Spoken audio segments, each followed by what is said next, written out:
Hi, good afternoon, good evening to everybody. Welcome to another week and chapter to our small group Pages to Progress. And we are continuing this book called A Long Obedience in the Same Direction by Eugene Peterson. See if you can focus that. Hmm. And today we're going to delve right into it. We're on chapter 10. The title is Happiness. Happiness. It's a topic that we all have thought about and um, I think seek in our lives. And so it should be an interesting discussion. Today I'm joined by John, Dee, Pastor Sam, and myself, James.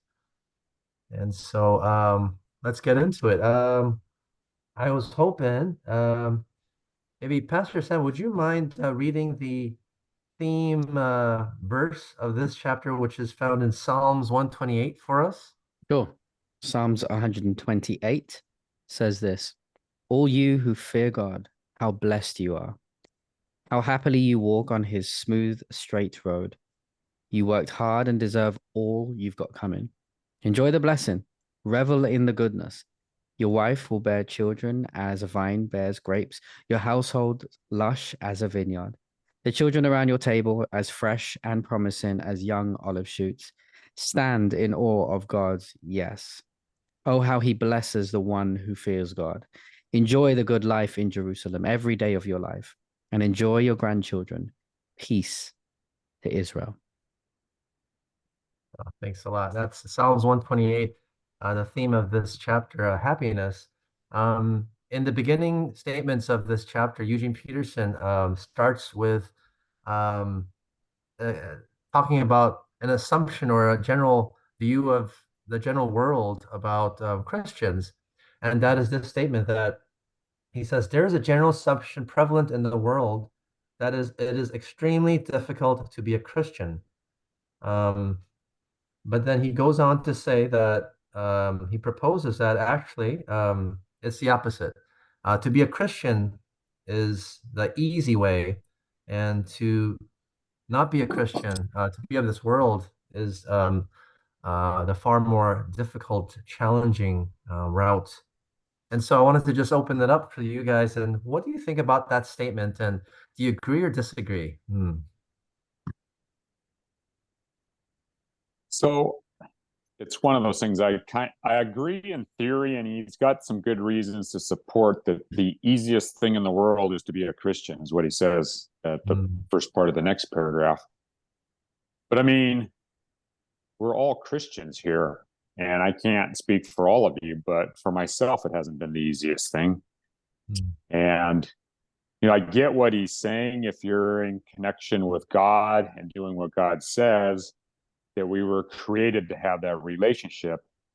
But I think the factor that makes that difficult is sin and Satan. And I think Satan is literally going out of his way to make it hard for us. And that kind of goes against what he's saying. And because after that sentence, the easiest thing in the world is to be a Christian, he says, what is hard is to be a sinner. I Hmm. just don't see that. I mean, I see the common path leading to sin and a sinful life, and you almost have to conscientiously deviate from that path, be a Christian, lead a Christian life. That's my opinion, though. And I'm no Eugene Peterson, but I appreciate his writings. Appreciate that. Dee or Pastor Sam, any thoughts to add to that? You want to go first, D? Sure. I personally have to disagree with the statement here that says it is hard to be a sinner. Just that statement Mm. alone, it is hard to be a sinner. I think that, uh, but being a sinner is what we are. I mean, we're born as a sinner, so I don't see it as necessarily being a hard to be a sinner. It's what we are. And second of all, I think that definitely uh, if we are allowing ourselves these large, wide margins of Christianity, I think that it is, I don't want to say necessarily easier, but I think it's more acceptable being a Christian. But if you are following that narrow, straight path, there's definitely opposition and difficulty that comes with it. But I think, like John said, at the same time, I believe it is so easy being a Christian, a follower of Christ, in that he just invites us to just come as we are and just be with him, just abide with him. And he tells us that he will do the rest. We don't have to do anything else but accept him as who he is and as who we are, and just connect with him, and he will do the rest. So in that sense, it really is the easiest thing. Thanks, I Kay. also struggled with the statement. I found that he started off the chapter with a bit of clickbait, and I think that I got sucked in because I was just like, I'm not so sure about that. Maybe I do agree with what Dee said in the respect that maybe I'll speak for me. I think I find it easy to sin because I feel like most of the times my natural inclination is to sin, and it's easier to give in. However, if I expand the frame a little bit more, would my life be easier if I weren't a Christian? I struggle to answer that question because I cannot answer that question without considering all of what I believe that comes with Christianity. Like, okay, specifically, I'm a Christian, yeah, on a broad sense, but very specifically, I'm a Seventh-day Adventist Christian, and with that comes community. With that comes a sense of belonging to communities on a global front. I hear a stat the other day that we're one of the most connected churches in the world, in the respect that you can walk into some random church, I don't know, on Samoa somewhere, and you will find someone who knows someone who knows someone that we're connected to, because we're just so connected worldwide. So I can't just disassociate the term Christian from the context of where I grew up in, for a number of reasons. Number one, would my life be easier if I didn't have a God to go through in some of the most difficult of times? No, I don't think so. I struggle to understand how some people can live without God, especially when it comes to life's most deepest and darkest moments, because I'd hate to be so isolated. I would hate that. Like, it would be the most crumbling thing. And the second point, I think, which is a large part of being a Christian, is being part of the family, the community. It's not just because I'm a pastor, but most Adventists are part of some kind of Adventist community. And that tells you that they're not doing life alone. You could argue that there's other communities out there that are not connected by Jesus, maybe, if you want to. Would I argue that those communities allow you to think about your life existentially on a very deep level, to offer you comfort in your pain, support? Maybe there are some out there that offer some of those things. Maybe there are some principles that I might disagree with, which have more of a hedonistic way of viewing things, maybe. But in my own experience, I look back and I think to myself, what would my life look like without Jesus? I think it would be way more chaotic, because what Jesus provides me with, and this is bittersweet, is boundaries. And that's something that I think I need to flourish. I'm not sure if I've totally answered the question, but that's what I think in response. Yeah. I like what Dee said. I mean, she basically made it sound like, and I do believe that it's like this, is that God is constantly a God of love and pursuing us and basically saving us from ourselves and our sins. And so maybe the hard part of Christianity is just keeping that connection. I mean, we make it harder on ourselves than it actually needs to be. And I mean, Sam, you're talking about connections with the Adventist community, but I think there's ultimately that connection with God. Mm. Maybe just keeping that connection with God will make it easier. Um, I don't know, just my thought. And I liked your ideas of having boundaries. I mean, it's like Yeah. people often come, it's like, well, why do you believe in God? And that can be a tough one to answer sometimes, but I do truly believe that my relationship with God makes me the better person, um, that the better person as opposed to the worst person that I can be in a life of sin that just, runs rampant without any boundaries. Makes me definitely worse. And just to add to that, I think that I hear a lot of rhetoric in this world right now to live life without boundaries. Right. And there seems to be a lot of support for the notion of do what you feel, follow the smell of your nose, just go out. I see how enticing that is, especially for a personality like me. I love discovering, exploring, all that kind of stuff. But I also see the danger in it. And like even a child is naturally inquisitive with what they think is not very dangerous, but they're just inquisitive. Like they're inquisitive with the hot pots. They're inquisitive with fire. They're inquisitive with, to them, it's not right or wrong. It's just, wow, this is discovery. This is new. And even the process of a parent putting in boundaries is I'm going to be excessive here and say traumatizing to a child that's growing up because they're like, why are you stopping me from just exploring? And so I recognize that we are let loose in a very, very dangerous world. And what God offers his children is safety and security in a dangerous world. And Yeah. I need that.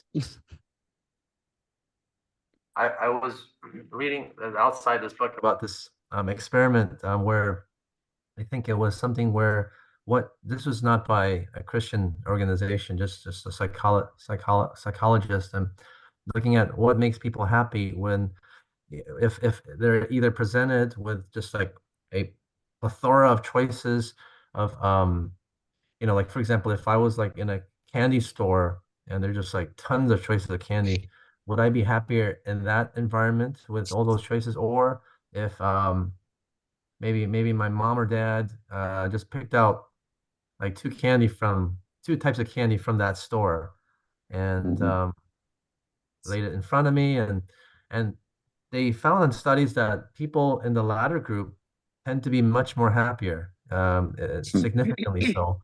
And it was interesting, and it's almost like they had this sort of, persuaded themselves that, hey, I'm happy with what I've got, whereas when they have all these choices, yeah, yeah, they became less happy.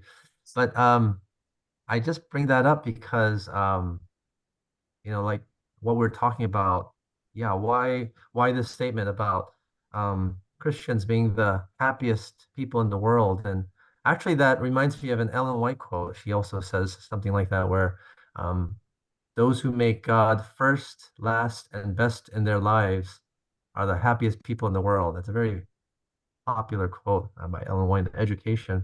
Um, but Psalms 128 seems to support that. And in the first statement where it says, all you who fear God, how blessed you are, how happily you walk on his smooth, straight road. And Peterson definitely pays attention to this statement, smooth, straight road. I think, as far as I'm aware of, this is one of the very, very few places in the Bible that calls the journey smooth, straight road. I mean, most of the time I'm used to hearing it as a narrow road or a tough one, or, eye of the needle, yeah, eye of the needle kind of camel going through, and, you will face trials and tribulations, language by Jesus in Matthew. And so to call the journey with God a smooth, straight road almost flies in the face of that. And so what do you think about that? Smooth, straight Doesn't road. Jesus Why? doesn't Jesus say that his yoke is easy? That's right. That's right. Okay, that's the other place that it does mention that. But I guess we all know that um, whether we are Christians or not, that perhaps being a Christian does bring on some unique uh, additional challenges and trials. But we all face trials, tribulations, and downfalls, and disappointments in life. It's inevitable. We know that, and yet this statement here, or the yoke is easy. How can this psalmist so confidently say it's a smooth, straight road from his own experience? Any thoughts? What do you guys think? Well, I think he's leading into, because the next thing he starts talking about is blessing. Mm-hmm. And, because, he says, how blessed you are, all you who fear God, how blessed you are. And then how happily you walk on his smooth, straight road. I mean, maybe the smooth, straight road is the blessings he gives us, regardless of how turbulent life can be. They don't seem to be related. A bad life doesn't mean less blessings, and a good life doesn't mean more blessings necessarily, even though it's easy to kind of equate that. So I don't know. He talks about blessings, and then he talks about the Bible being one long exposition of this blessing, kind of in the middle of the next page. And I thought that was interesting, because I think we do have a lot of blessings, and a lot of it comes from a relationship with God. We know God blesses everyone. He talks about the rain falling on the good as well as the bad. But I think maybe it's that relationship with God that lets us recognize, first and foremost, recognize the blessing, and then secondly, recognize where that blessing's coming from. And that might not take care of the turbulent life you're in, but it at least reconnects you with God, kind of gets you back on that smooth road that may be there, and we just don't realize it because we're constantly losing connection with God. So I feel that I think. Oh, sorry, Dee, go for it. On page 114, toward the bottom, it does talk about this walking on this smooth, straight road. And it isn't necessarily talking about referring to the life without difficulties, but life with a set of path, set of route that is clearly laid out for you. So as a follower of Christ, as a Christian, we know what ethical standards to follow, right? We know, it says here, what moral values that we need to foster, what relationships that we need to pursue, and the spiritual discipline that we need to practice. So in that way, the road itself is straight and smooth. Yeah. But I think later on he does talk about the life difficulties that's different from this smooth, straight road. I think the way that Christianity has been colored over the centuries has been heavy on the difficult path, and the way it's been described, especially within pre-Reformation in Catholicism. It was the way that Christianity was described was very, you had to be in poverty, you had to be harsh stricken. Martin Luther, one of the early reformers, he used to beat himself. He used to take a whip, and he literally used to beat himself while he was praying, because he wanted to somewhat degrade himself, because he felt he was so unworthy before God.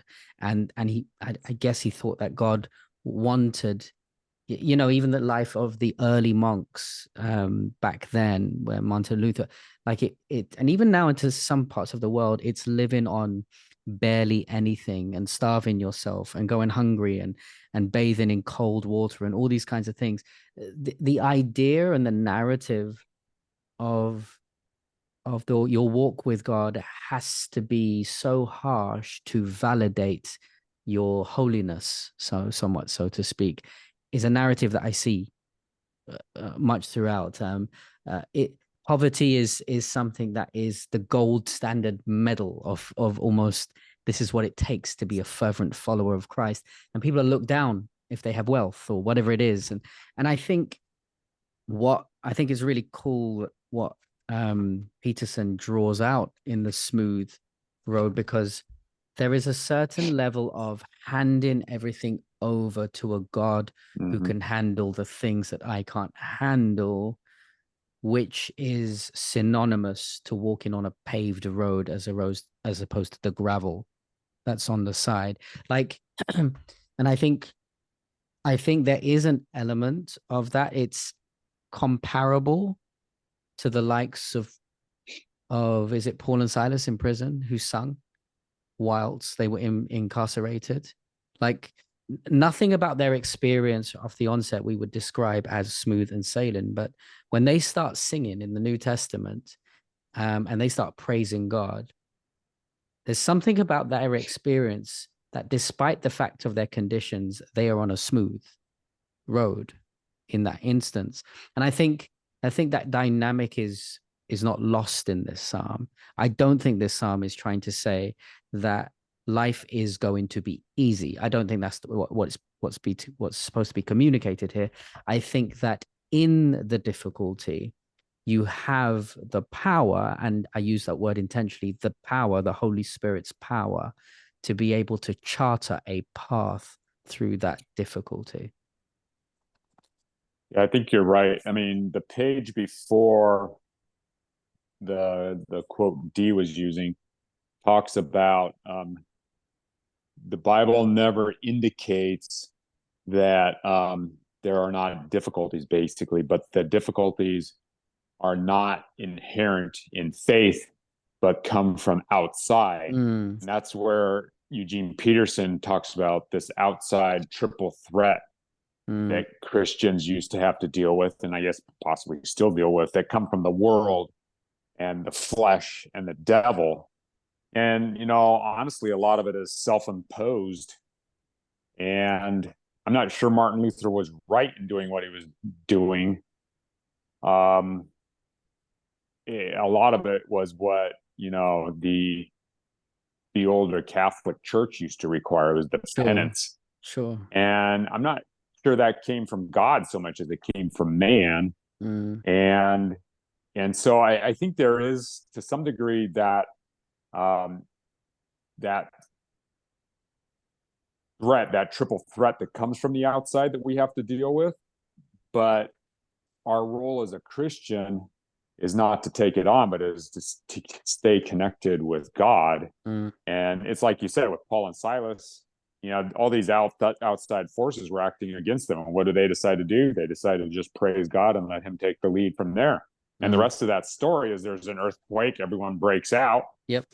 And the jailkeeper gets saved and his whole family. So, I mean, maybe we're making things harder for ourselves by trying to do what God does. And we just need to stay in touch with God and let him continue to do what God does. I think you probably hit the nail on the head by saying, I wonder if we are making life harder for ourselves. And then I guess the other big word in the Psalms 128 in this chapter is about, as we talk about Christian happiness, the word blessing comes to the discussion table. And as this verse, as numerous, blessing is found throughout the entire Bible, and there's promise of blessing, and then there's the blessing you experience, even present. And so, yeah, on page 112, Peterson says this one statement, and I may be taking a little bit out of context, but I think it'll make for a good discussion. He says the characteristic of blessing is to multiply. The characteristic of blessing is to multiply. And he says this as a reflection of what we read in Psalms here, where, it says, enjoy the blessing, just like bearing children or a vine bearing grapes, sort of this picture. And so what did you guys get out of that? Characteristic of blessing is to multiply. And if that is the case, what does it mean to multiply to be happy. Mm.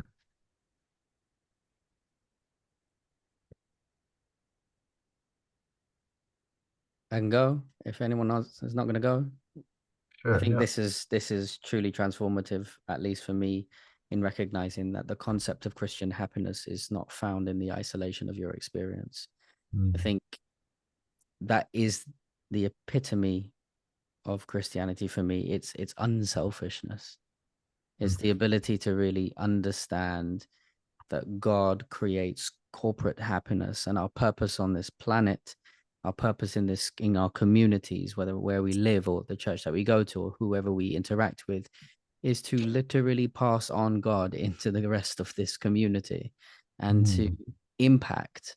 And the examples of a wife who gives birth to children, which was a huge thing back then as a status and joy and happiness and all that kind of thing. And what is it, olives that young olive shoots. These are all metaphors that Fruitful vine and olive shoots. right. These are all metaphors that really pronounce, like, if you're experiencing happiness in isolation, there's something missing. There's something missing in your happiness. Like, I don't know about you guys, but whenever something good happens to me, I can't wait to share that with someone. That will creep up in one of my sermons and it will just fall out because people need to know about my blessing and how it's going to impact you, to let you know that your blessing is also coming or on the way or through this moment or what have you. And I think the biggest experience that I can give personally, I know our time is running out, I'll be very quick and then I'll be quiet after this, to me is tithing. For the longest while in my experience, even while I was a pastor, first 4-5 years of my ministry, up to that point, I never tithed. I never tithed. I never put in my tithe. And most of the reasonings were because I used to come up with the conclusions I can't afford to tithe. I had a number of debts and here and there, and I was thinking about this completely wrong in the respect that God has entrusted me with something upon which he is asking for me to return to him what is his. And until I actually understood that, I was able to really change my mentality around. Long story short, I was in so much debt. The day I start beginning to pay tithe, I started the journey of watching God bring me out of debt. And I'm not saying it's necessarily tick for tack. I'm not saying that if you do this, God will do this. I'm just saying there is a strong link between God wanting you to understand gratitude and blessing, because he wants to teach you how that can transform your life and so many others in the process. And that's, at least that's for me, what I understand from blessing and how God wants to communicate happiness in our lives.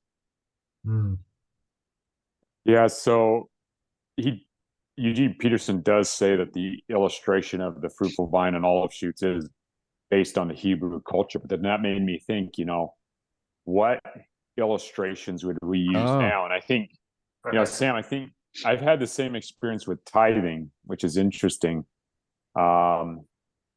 because it used to be just kind of throw a dollar bill on the plate as it goes by, mainly so people would see that you were doing something. But then I came to the conclusion it was just so pathetic, and it wasn't accomplishing, what God meant with tithing. And I think tithing, at least for me, is a couple things. One is recognizing that everything is actually God's and everything you have is actually a gift from God. And so returning some of that gift to him acknowledges that, and acknowledges that not only to yourself, but to your family. I'm not sure it matters farther than that. But then I think it's also acknowledging that God takes care of you. And I think it can be indirectly, but it can also be directly, because, it's easy to tithe if you have the money. It's harder to tithe when you don't have the money. But recognizing that God is the one taking care of you, and more than you think you're taking care of yourself, is an important part of tithing for me as well. But I don't know. I mean, is that ingrained in the SDA culture as a good illustration or not? I mean, I'd have to think a bit before I came up with culture, well, SDA culture illustrations that would show us, what being blessed by God would look like in today's day and age. I don't know. Did any last thoughts about happiness and blessings? Definitely, I have to agree that blessing is something that comes when it's shared. I think when it is hoarded or selfishly done, it's not really a blessing. And when I think this is why that we need to share this, good news of salvation, because I think the Bible makes it clear that if we don't share, it's something that is going to rot, and it won't be a blessing even to yourself eventually. So, you know, I don't know, in this chapter, like the in the Bible's chapter there that we read, I couldn't quite connect with what he was talking about. He was talking about, having so many children and birthing and multiplying and all of that. I don't know. I don't know. I'm a woman, and I just couldn't connect to that whole concept of that being a blessing. But still, the chapter, as I read through it was a blessing to me. Yeah. Well, I know our time is gone, but maybe I'll quickly try and respond to that and say, and maybe this is more down what John's point was talking about. What does success or happiness look like in today's day and age? I think it comes down to some things that we can all recognize, societal connections that we understand. Having a good job with status and money coming in, a decent car, living in particular areas that carry certain status, the clothes that we wear and the brands that we wear are status symbols. These are all things that probably would be illustrative examples of what it means to supposedly be happy, or supposedly, and it may not be the case for some of us who have gone past all of that, but those are very, very true status symbols that declare a certain kind of, this person is a successful person, therefore must be a happy person. And I think the biblical picture is pushing away from those things to the point that it's not necessarily the having of the baby or the olive shoots that is the actual blessing, but it's the symbol behind those things that carry us forward. And I think the symbol that the biblical metaphors are trying to give, which I don't think many of the other current symbols can give, is that none of these blessings are in isolation. There is a knock-on effect of having kids, because your child will eventually grow up and bless someone else and bless someone else and bless someone else. Your olive shoot will essentially give birth to thousands and millions of olives, which will sit on tables, which will bring so many other people happiness through their olive bread or whatever it is they cook with olives. At least for me, that's what I think that what he was trying to get across in this passage. I know for me, I've been trying to expand my mind after this chapter about what it means to actually live a collective happiness and not an individual happiness. Wow. I mean, this whole worldly pursuit of happiness and all the things that you just mentioned, Pastor Sam, can never truly bring you any long-lasting happiness at all, if at all, just a moment of some excitement, if you will, but nothing else beyond it. And truly, I think, the American dream, right, that we all grew up talking about, the house and the white picket fence. I don't even honestly think it's no longer a part of American, especially like our maybe our kids' generation or even beyond is their dream any longer. It's just not even affordable.